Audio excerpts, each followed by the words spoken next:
Hello and welcome to Grand Tour Nation, your go-to source of information on cars and the Grand Tour, and today, Top Gear. I'm your host, Alex. I don't know what I'm doing with my finger. I'm Alex. Make sure you find me on Twitter at AlexDoesCars. And before we get into today's story, if you enjoy videos just like this, leave a like, subscribe, click the notification bell below, all that stuff. As always, find out more on GrandTourNation.com.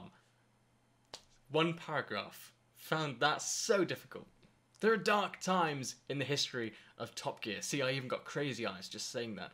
There was once a time, for example, when Richard Hammond hadn't yet crashed, or even taken his first steps onto the Top Gear test track. In fact, the track didn't even make an appearance until Top Gear's new beginning in 2002, with Jeremy Clarkson firmly at the helm of the show, alongside Richard Hammond and Jason Dawe. Wait, who?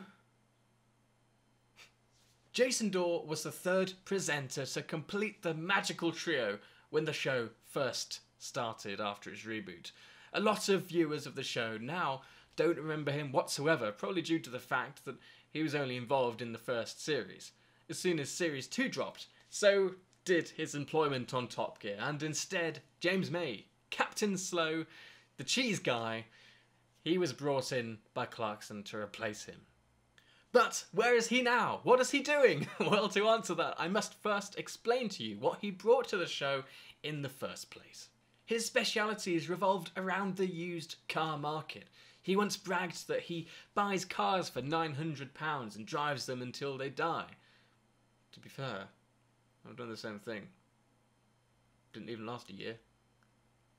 Something like that didn't really fit in with the Top Gear ethos. Nevertheless, he used his knowledge of the used car market to produce informative content for the show, and he was perfectly good at it for the 10 episodes he was in. After his leaving, he went on to create a programme called the Used Car Roadshow alongside Penny Mallory on ITV4. This covered, as I'm sure you've probably worked out by now, used cars and what to look for on them. Eventually, though, the show was cancelled due to low ratings after just 2 years. He's done other things on the TV, like BBC Watchdog, The Morning Show. He's even worked alongside the very short-lived Clarkson replacement that was Chris Evans. He now specialises in speechwriting and writing for motoring outlets such as Top Gear magazine, which I haven't seen him do in a long time, Auto Trader, and the AA, which is like America's AAA. His official website, which is very out of date by about 7 or 8 years, is still live. Would you wish to take a look? You can find it at jasondawe.com. He is active on Twitter though, but he doesn't post about cars too much. Although sometimes, apparently, he does pop down to Caffeine and Machine. Caffeine and Machine, by the way, is heaven. For those of you in the UK who are petrol heads, you need to make sure as soon as we can move around freely without being shot at, go to Caffeine and Machine, try out their burgers, take your cars. It's such a great place.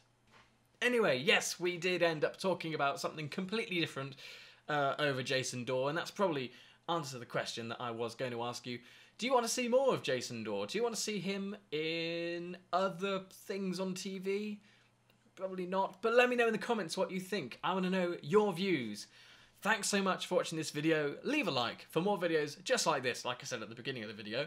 Subscribe, follow me at AlexDoesCars on Twitter, and head over to GrandTourNation.com for more videos just like this. Been trying to be louder. Someone in the comments said, "Oh, you're too boring." So, look.